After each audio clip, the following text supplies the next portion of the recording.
T'as déjà capté ces ondes bizarres et un peu drôles qui viennent de quelqu'un? Qu'est-ce que ça veut vraiment dire? J'ai déjà causé des mauvaises vibes, de la mauvaise énergie, et je disais que c'est le diable qui bosse. Mais là, c'est différent, des vibrations qui sortent de l'ordinaire des gens, hein? Ce que j'ai appris avec le temps, c'est que quand tu ressens ces ondes étranges et marrantes de la part de quelqu'un, c'est un signal clair. Attention, il va bientôt te surprendre. Prépare-toi, parce que ce n'est pas vraiment la personne elle-même, c'est ce qui opère à travers elle.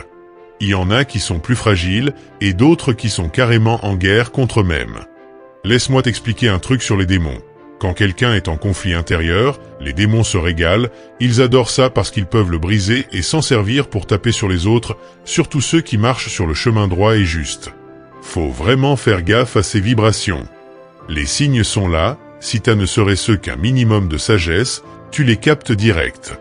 Même dans mon passé, à Douala, j'ai reçu ces ondes de gens autour de moi, dans les quartiers chauds ou au marché, et j'ai préféré fermer les yeux, me disant que j'exagérais. Mais quelques jours ou semaines après, bam, trahison. Les vibrations étaient là dès le départ pour m'alerter. J'aurais pu écouter ces signaux, mais j'ai choisi d'être cool et gentil. Pourtant la Bible dit qu'il y a un temps pour tout, même pour haïr sous le ciel. Tu te rappelles Jésus dans le temple? Il a renversé les tables et sorti le fouet pour virer ceux qui salissaient le lieu saint. S'il faisait ça aujourd'hui à Douala, beaucoup le critiqueraient en disant que c'est pas saint, pas juste. Mais on n'est pas obligé d'être gentil H24. Être trop gentil tout le temps, ça peut te faire utiliser. Faut de l'équilibre. Ecclésiaste 7, 16-17 nous dit de pas être trop juste ni trop méchant. Salomon, avec toute sa sagesse, a écrit dans Ecclésiaste 3 qu'il y a un temps pour chaque chose, même pour la guerre. Reconnais ces vibrations bizarres comme des alertes pour te protéger et garder l'équilibre pour traverser les batailles de la vie sans te faire piéger ni manipuler. La prochaine fois que tu ressens cette vibe étrange et drôle de quelqu'un, prends-la au sérieux. Ça peut être un signe pour te blinder et rester vigilant. Souviens-toi, il s'agit pas toujours d'être gentil, mais d'être sage et lucide.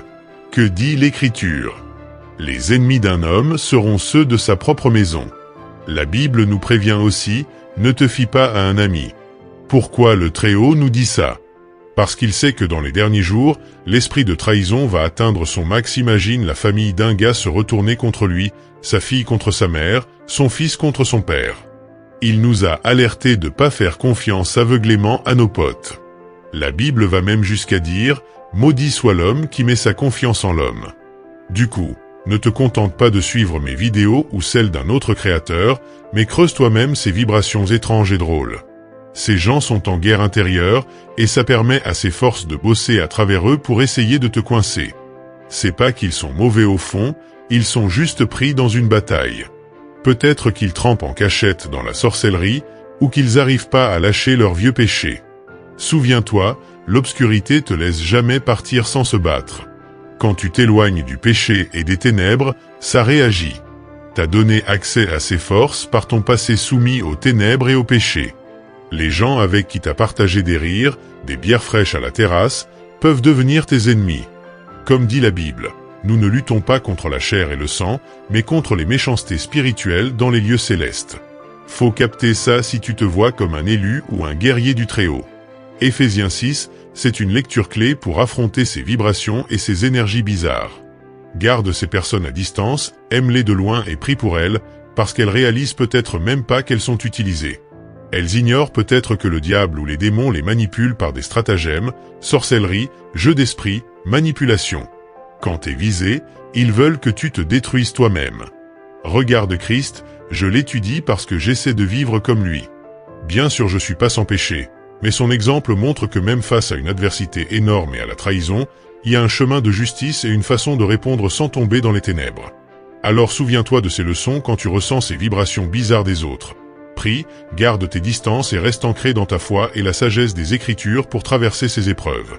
Mais parlons de ce qui est arrivé à Christ quand il a jeûné 40 jours. Le diable s'est approché et lui a dit de sauter d'une falaise, en gros de mettre fin à ses jours.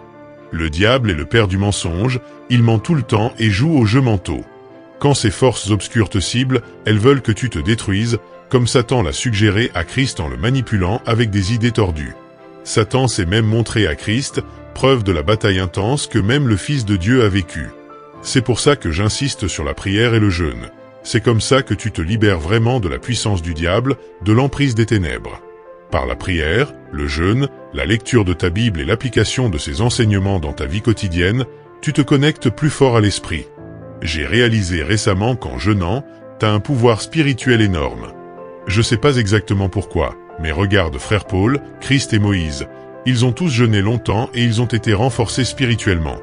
Moi j'ai du mal à tenir une semaine sans manger, je suis loin de leur niveau et beaucoup prétendent être au niveau spirituel, mais pour moi, si tu chasses pas les démons ou fais pas ce que Christ et ses disciples ont fait, c'est pas une vraie spiritualité élevée. Beaucoup de créateurs de contenu que je suis ne le font pas. En réfléchissant à ces vérités, souviens-toi que le chemin que Christ nous a montré va bien au-delà des mots. C'est l'action, la prière, le jeûne, la confrontation aux ténèbres avec la lumière de la foi. C'est le vrai voyage vers la force spirituelle et la liberté. On n'est pas encore à ce niveau, et c'est pas grave. Ceux qui ont marché avant nous, comme les disciples, n'ont pas reçu leur pouvoir d'un coup, ça a pris du temps. Faut être testé. Nouveau niveau, nouveau démon. Dieu doit te faire confiance avant de te donner certains pouvoirs, et tu seras éprouvé plusieurs fois. Comme je dis toujours, nouveau niveau, nouveau diable. Méfie-toi de ces vibrations drôles et de cette énergie bizarre qui sort de nulle part, parce que des démons utilisent ces personnes pour préparer un coup contre toi. Tout commence dans le spirituel avant de se voir dans le physique. Prends les rêves démoniaques par exemple. Si t'as un rêve humide, c'est une attaque de succube, cette entité va essayer de se manifester dans le réel. Faut rester vigilant, frère. Ou si tu meurs dans un rêve, un démon t'attaque dans le spirituel et maintenant dans le physique, il t'envoie des épreuves au bord de la mort spirituelle. La Bible dit que le salaire du péché c'est la mort. Ils utiliseront des gens pour te ramener à tes anciennes habitudes, vers la mort spirituelle à nouveau. Les proverbes disent qu'un homme qui s'écarte du chemin de la compréhension reste dans l'assemblée des morts. Toutes les louanges au Très-Haut. Alors sois prudent. Ces vibrations et cette énergie bizarre, c'est pas toujours le diable directement, c'est souvent juste des gens en guerre contre eux-mêmes. Ils succombent peut-être à leurs démons ou réalisent pas qu'ils sont utilisés. Ça peut être n'importe qui, mais souvent le diable aime se servir de ceux qui s'en doutent pas, y compris les femmes qu'on voit parfois comme le vaisseau plus faible. Reste vigilant, comprends les combats spirituels derrière ces interactions et protège ton chemin en restant connecté au Très-Haut et à sa sagesse. Cette compréhension t'aidera dans le combat spirituel et à relever les défis. Ou ça peut être un homme qui lutte avec sa faiblesse dans la chair. Pense à Pierre, un vrai guerrier pour le Très-Haut, qui a eu ses moments de faiblesse exploités par ceux qui étaient contre lui. C'est clair, pas que les femmes peuvent être manipulées, les hommes aussi sont vulnérables. Sois toujours prudent, même avec ceux qui se disent guerriers du Christ. N'importe qui peut être un canal pour ces énergies contradictoires, confronté à ses propres batailles ou faiblesses. Fais attention à tous ceux qui t'entourent. Le diable joue son rôle dans ce combat spirituel, et toi aussi. Reste vigilant, garde ta discipline et sois toujours sur tes gardes contre ceux qui pourraient être utilisés sans le savoir par des forces obscures. Paix à vous tous pendant que vous affrontez ces défis. Gardez les yeux ouverts et votre esprit à l'écoute pour discerner la vraie nature de ceux qui vous entourent, qu'ils soient compagnons de guerre ou pas. Votre conscience spirituelle reste votre plus grande défense.